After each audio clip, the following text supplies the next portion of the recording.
2018 সাল কলম্বোর প্রেমাদাসা স্টেডিয়াম।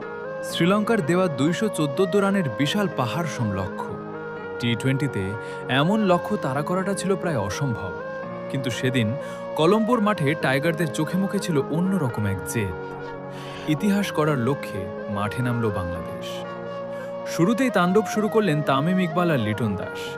লিটন যেন সেদিন খুনে মেজাজে ছিলেন। তার বিধ্বংসী ছক্কাগুলো লঙ্কান দর্শকদের স্তব্ধ করে দিচ্ছিল। পাওয়ার প্লেতেই বাংলাদেশ রানের বন্যা বয়ে দেয়। এই ঝোড়ো শুরুটাই আমাদের জয়ের বিশ্বাস এনে দিয়েছি তামিম আর লিটন। ফেরার পর ক্রিজে এলেন মুশফিকুর রহিম।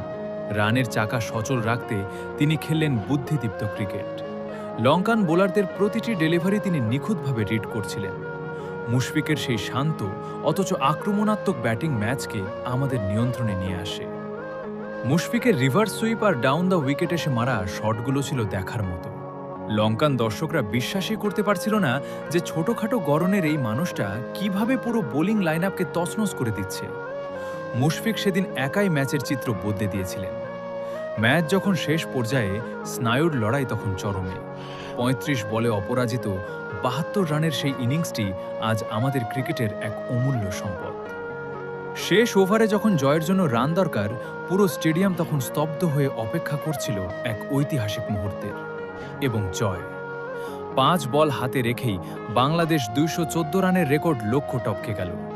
জয়ের পর মুশফিকের সেই বুনো উল্লাস আর আইকনিক নাগিন ড্যান্স আজও আমাদের গায়ের কাটা দেয়। এই জয় ছিল আমাদের সামর্থ্য আর সাহসের এক অনন্য প্রমাণ। সাবাস বাংলাদেশ।